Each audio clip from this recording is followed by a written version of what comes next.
It is healthy living, and today we are talking about 30-day challenge. You'll be wondering which one is 30-day challenge again. Not to worry, our guests on this program, Rev.Tony Akinyemi, will do justice to this particular topic. You sit back as we continue.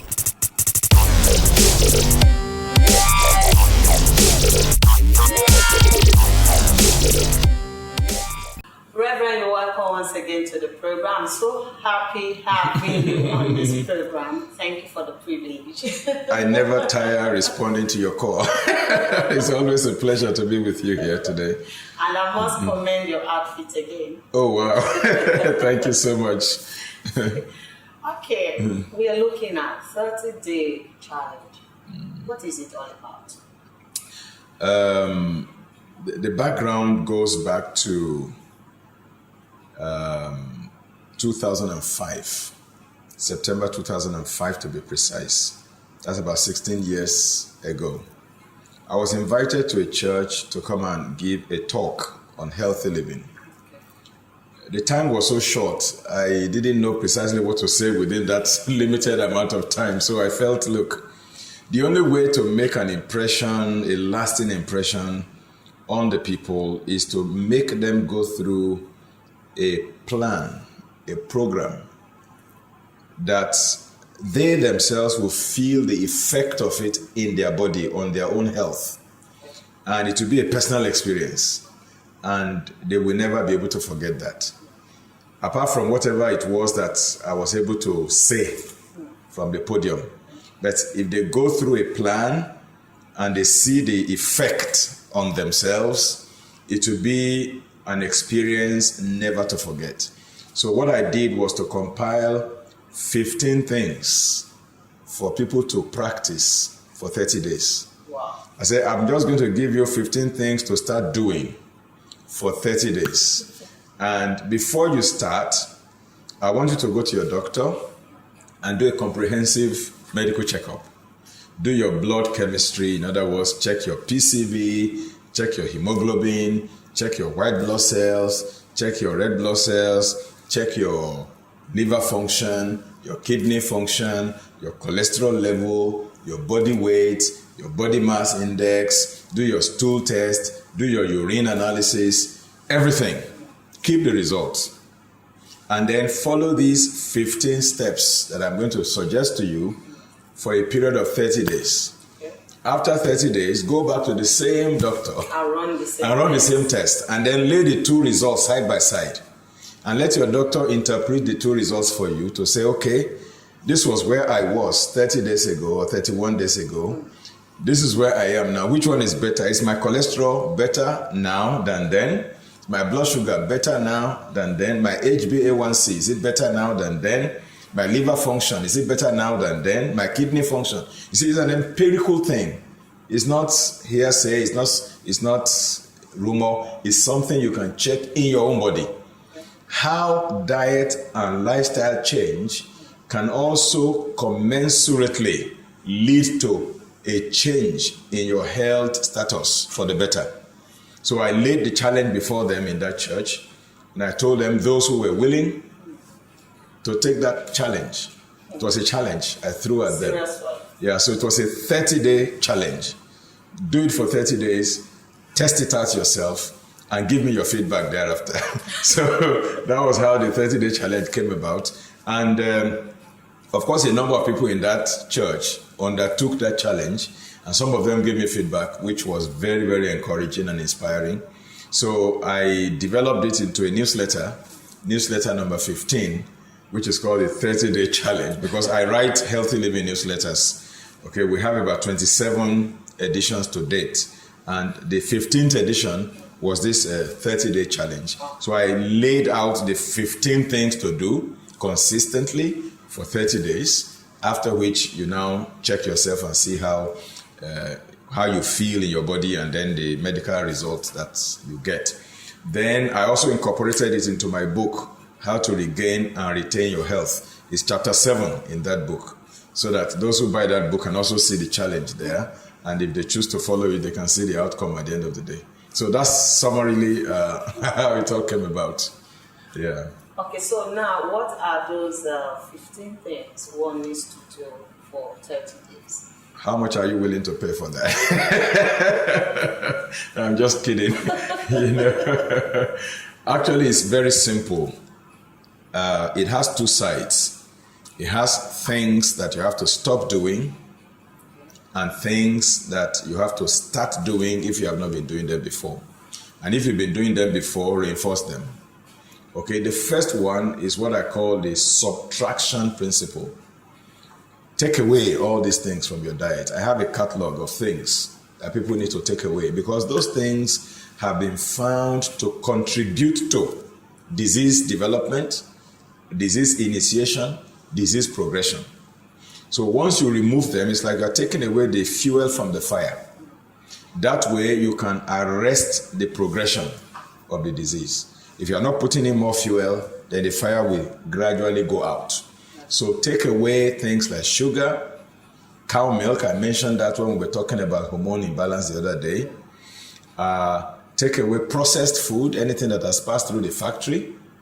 Eat only things straight from the garden into your kitchen. Anything that has additives, preservatives, artificial flavor, artificial coloring, take all of them away. No soft drinks, no alcoholic beverage, no trans fat, no fried food, no white flour-based products for those 30 days.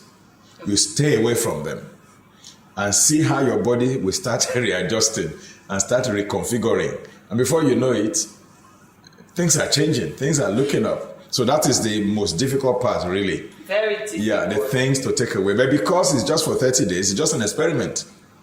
By the time you see, so these things I have been indulging in all this while could have been contributing to my health problem. By the time you see it, koro with your own eyes, you will be inspired to say, I think I better stay away from these things for life. It's not a sin when you indulge in those things. I'm not talking about morality of it or not. It's not a sin to take those things. But it could be compromising your health. And so you just develop the discipline and the sensibility to say, if this thing is compromising my health, I can chalk it off. And look for alternative. The beauty of it is that every one thing you take away, there are 2-3 alternatives that are healthy options that you can use to replace them. For example, if you take sugar away, you can replace with any good sweetener. If you are diabetic, I would suggest you start using stevia. Stevia is a plant, it's a leaf, they plug the leaf, they dry the leaf, they grind it into powder, and it's sweet. You add it to whatever you want to sweeten, it has 0 calorie, and yet it gives you that feeling of sweetness, yeah. So that doesn't allow your sugar to go up. If you are not diabetic, if you can lay your hand on original, unadulterated honey, that's another good sweetener. And there are other options out there. You can use date, for example, as your sweetener. If you get your date, you remove the hard core and grind the remaining one into, it's like granulated sugar. It looks like brown sugar. And it's rich in minerals. You can use it to sweeten your tea, sweeten your akamu, or anything you want to sweeten. So there are always alternatives, multiple alternatives for the deadly ones that you are removing. But there's is there an alternative for alcohol? Well, there is no reason a person should take alcohol in the first instance, because alcohol, for me, does not have any health benefit it offers anybody. The only thing it offers, just like tobacco, is negative, negative, negative. So why would you even want to indulge in it? If you just want something to take social drinking, you can make vegetable juices. You saw me this morning, I was taking my smoothie. Yes. Yeah, so you can make smoothies, you can make vegetable juices, you can make fruit juices at home. You can make nut milk, tiger nut milk, coconut milk. You see, if I make a particular kind of shake for you, milkshake, but it's not cow milk I'm going to use, so I will use either coconut milk. I just take immature coconut. We call it baby coconut. Okay. The coconut that has not fully matured. You crack it, you pour the water, coconut water into your blender. Okay. Then you use your spoon to scoop the flesh, tender white flesh. Yes. You put it inside the coconut water and blend it smooth. That's your coconut milk. Okay? If you have the mature coconut, you can use that one as well. Only that one will have shaft inside. So you have to sieve it. You have to put in a white handkerchief and squeeze out the milk. So you make that coconut milk, put that coconut milk back into your blender, add some banana into it, and if you have cocoa powder or carrot powder, you can add to it and blend it together, and it gives you a chocolatey kind of drink. Very tasty. If you would like, you can freeze it into chocolate ice cream. Those are healthy options. And you can even get vanilla flavor to add to the coconut milk plus the banana plus vanilla. And you have something that tastes like vanilla ice cream. These are all healthy options, and you can make them at home. So the first part of the 30-day challenge is to identify the things to take away. Take them away. Then the second part has to do with what you eat and how you live your life. There are 15 steps. The first step, number 1, is take away. The remaining 14 steps are things to do. Okay, so they include your diet, they include your sleep pattern, they include your exercise pattern. You have to incorporate 30 minutes exercise every day during those 30 days. You have to do what we call sensible sunshine exposure. You have to go under the sun for 30 minutes to 1 hour every day to get vitamin D and to get your mood enhanced. Because you see, when you are under the sun, you have immune boosting effect. You also have mood enhancing effect. You also have bacteriostatic effect. In other words, if there's bacteria on your skin and you are under the sun, it slows down the reproduction and the replication of the bacteria on your skin. Okay? Then your mood enhancing effect is when you stay under the sun, it elevates your mood. You feel happy, you feel excited. People who lock themselves indoors under AC 24/7, even if they are billionaire, they can't afford a smile.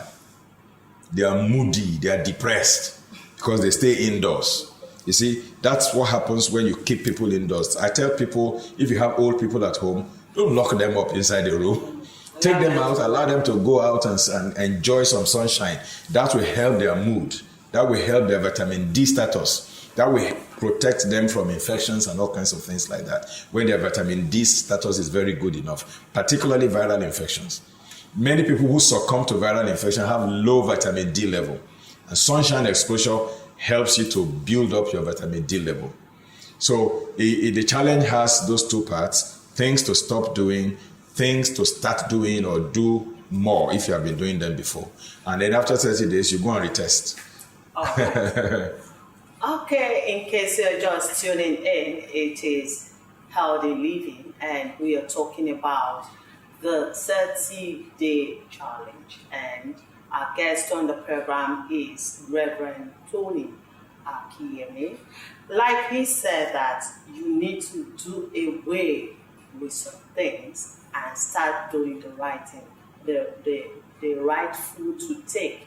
Make sure that you take more of the garden food than those factory processed food. After the break, we continue.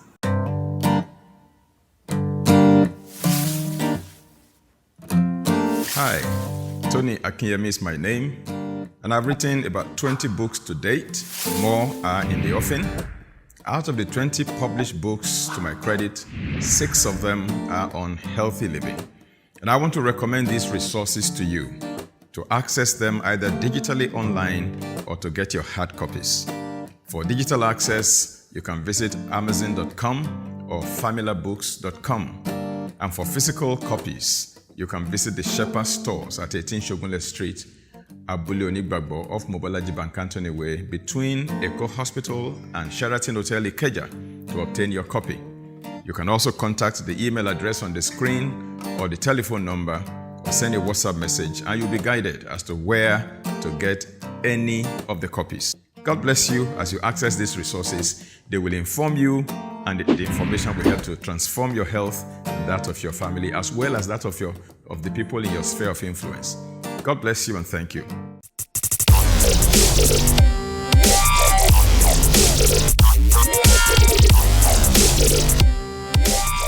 You're welcome back. You're still on the program Healthy Living, and we are talking on the 30-day challenge. And my guest on the program is Rev.Tony Akinyemi. So before the break, you emphasized on one, eating food from the garden, not processed food and all of that. Now, what are the remaining 14 things for one to do? Yeah, the first step is to identify things to eliminate. I have mentioned some of them. The second one now focuses on breakfast. What do you eat for breakfast? On the 30-day challenge, your breakfast must be 100% raw food, no cooked food. And that can be vegetable juices, or smoothie, or vegetable or fruit salad rather. You can eat just fresh fruits, any fruits in season, or you can take what we call soaked oats. Your oats, you can soak it in coconut milk, or almond milk, or tiger nut milk. You soak it in the milk and keep it in the fridge for about 3 days, so that it becomes very tender, soft. It's as if it is cooked. After 72 hours of keeping it in the fridge, it doesn't ferment. It just is tenderized. You pour it into your bowl and you eat it straight. You don't cook. Okay. You can garnish it with things like grated carrot. You can put raisins inside. You can put chia seeds. Different recipes of soaked oats. So those are the options available for breakfast. But the rule is that it must be raw, nothing cooked. So that is the second key in terms of the 15 things. The third thing is focus on your lunch. That's the only time you are going to eat cooked food during the 30 days. You take your vegetable salad as your starter, and then your cooked food, the only one of the day, take your favorite meal, whether it is pounded yam or amala or whatever you want to eat. That's the only cooked food for the day, so you throw a party for yourself. All right, satisfy yourself. Just don't eat junks. Okay, that's lunch. The fourth one is your supper. Supper is 100% vegetable salad. No cooked food at all. Wow. During the 30-day challenge. So you eat raw in the morning, raw in the evening.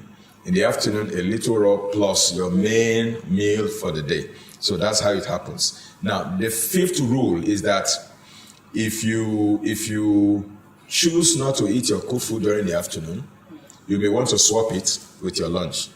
Bring the salad to the afternoon and then take the cooked food to the evening.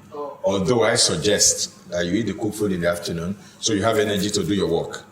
So you are not tiring out. Okay, then in the night you can just take a bowl of salad and go to bed. Okay, that's number 5. Number 6 is your snacks. What do you eat for snacks?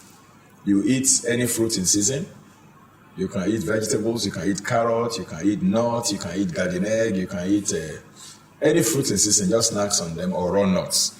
Then number 7 has to do with your timing. You must eat your breakfast between 7 and 9, your lunch between 12 and 2, and your supper between 5 and 7. You must not eat after 7 p.m. during those 30 days. Okay. Number 8 is exercise. You must put in a minimum of 30 minutes of exercise every day, or probably 1 hour. Okay. Number 9 is your sleep pattern.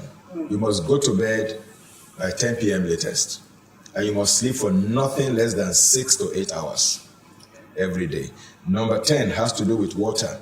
Drink a minimum of 8 glasses of water. That's why I was commending you when you were drinking your water. That's a very good practice. Okay, a minimum of 8 glasses of water every day. That's number 10. Number 11 is the sunshine thing I mentioned the other time. Spend at least 30 minutes under the sun, maybe 1 hour under the sun. Not in the hot afternoon, 1 o'clock. Before the sun gets hot, somewhere between 7 a.m. and 10 a.m., thereabouts, 11 a.m., depending on which part of the country you live. Before the sun gets hot, you spend about 1 hour. We call that sensible sunshine exposure. So those are 11 things to do about diet, lifestyle. Then it gets a little bit spiritual, when you get to number 12. Number 12, I suggest that you read a chapter in the Holy Bible every day, particularly those who are believers, who are Christians. Read a chapter in the Bible. Why? Because you see, our psychological health, emotional health, mental health is also important. When you meditate on the word of God, it boosts your faith. It drives away fear. It drives away doubt. And it begins to position you for a positive turnaround. That's why I suggest. And I normally tell people, I recommend the book of Proverbs in the Bible, because it is the book of wisdom. It will make you wiser. At the end of the 1 month, you'll be wiser than before you started. And then number 2, it has 31 chapters. So it has enough chapters to last you for the whole month, if you take 1 chapter a day. Then number 13 is prayer. You see, when you pray, you are unburdening your heart to God. You are telling God your concerns, your worries, your fears, your phobias, your anxieties. The Bible says, cast your burden on the Lord. So when you unburden, your body heals. But when you are carrying those burdens, it weighs you down. It wears you out. So that process of unburdening your heart and talking to God about your issues has a healing effect as well upon you. That's number 13. Then number 14 is forgiveness. If anybody has wronged you, offended you, when you bottle it up in your mind, you say, except maybe my papa born me, I must revenge. You are killing yourself without knowing it. You just find yourself lying in bed and counting the ceiling. Meanwhile, the person who offended you is snoring in his own house. He's not even aware that you are losing sleep, So you are the one killing yourself. Somebody says this, and I cannot agree more. He says, unforgiveness is like drinking a glass of poison and expecting your enemy to die. You are the one drinking the poison, and you are hoping that it is your enemy that will die. That's unforgiveness. Unforgiveness is poison. So forgive everybody, release them from your heart, and you see how your body will start recuperating and getting back. So that's the issue of forgiveness. And the number 15 has to do with maintaining an attitude of gratitude. Your outlook on life. Each day you wake up, you say, oh, praise God, this is the day the Lord has made.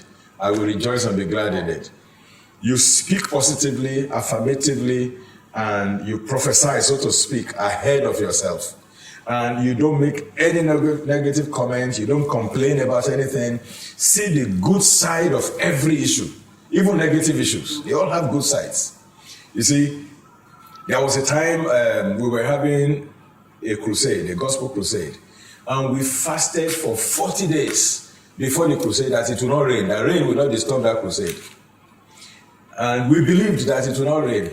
The first day, it was a 3-day crusade. The first day, the weather was fantastic. We praised God for answering our prayers. The second day, the rain started from morning. Crusade was evening, The rain started from morning till the crusade time. The thing refused to stop. We set up our stage inside the rain. And we were all grumbling. Why is God allowing rain to fall? After praying for 40 days, fasting. We started the crusade anyway, inside the rain. And the crowd still gathered under the rain. We were all pleasantly surprised. And so as I was complaining, God, but why is it raining? God asked me. He said, why did you not want the rain to fall? I said, so that it will not disturb people from coming for the crusade now. And God said, but the rain has fallen and the people have come. So what's your problem? And I said, okay, I'm sorry, Lord. But you know what happened? We didn't know there were cultists that were planning to come and set that crusade stage on fire. Wow. The second day, when the crusade, they saw the way it went the first day, they planned that the second day they would come and destruct the crusade. They wanted to come and set the place on fire. So they came with kerosene and matches. But by the time they arrived, they were drenched in the rain. So the preacher was on the stage preaching, and we had this banner at the back of the stage. And they just came, he just poured kerosene on the banner, and brought out matches to strike. And behind the speaker, you just see flame. But because he was drenched, he was striking the match refused to light. And then we spotted him, and we grabbed him and took him out of the way. And then God said, you see why I brought the rain? So there are some negative things, the way we look at it, that we may want to complain about, grumble about, but all things work together for good. That's why number 15 in the 30-day challenge is an attitude of gratitude. Even when things are not going your way, even when you look at it, you are still feeling the symptoms, you are still feeling the pain, or maybe you lack enough money, or maybe something is not working out the way you expected, don't let it weigh you down. Because if it weighs you down, it will also affect your health. Try to develop that attitude that makes you grateful to God for what you have and expectant of what you don't have. Okay, and that way you have peace in your heart. Let's take a look at someone that had nothing to eat, no money in his bank account. How will that person just stand up and be appreciating God? I think it's a bit difficult. Yeah, it's difficult, but it's not impossible. That something is difficult does not mean it is not impossible. Okay? Yeah. You see, the issues could be very fundamental. If somebody has reached that point where there's no food, there's no money, the first question is, how did you get there? Now, again, I always say, don't play the blame game. If you blame God, is it God that brought you to that situation? Some people will like to blame somebody else, maybe their parents, maybe their family members who are rich, who are refusing to give them money. Their uncle that is refusing to give them handouts. If you continue to look for who to blame, you will remain in that situation. And it is the blame game that makes people to develop this negative attitude of bitterness, of anger towards other people for their predicament. But if you examine it closely and ask the question, how did I get here? What made me poor? What made me to lack? Why did I box myself? How did I box myself to this corner? Then you begin to unearth the very reasons that brought you into that situation, and then solution will begin to come, ideas and suggestions and things that can navigate you out of it. Okay? Because the whole essence is to be able to navigate yourself away from that tight corner. But if you continue to get angry and get bitter, you linger for longer in that place and it doesn't solve any problem. So attitude is important. Don't blame God. Don't even blame the devil, because the devil is not responsible for your situation. All right. Thank you so much for your time on this program. We have come to the end of the program, Healthy Living, and we've been talking on the 30-day challenge. And one of the very interesting advice that Reverend gave was that always be thankful. No matter the situation you find yourself, first of all, ask yourself this question: how did I get here? That's right. Okay? Give God thanks and learn how to forgive yourself. Because that is the number one thing. Yeah. Stop blaming yourself, stop blaming your uncle. Just try to do things that will make you happy.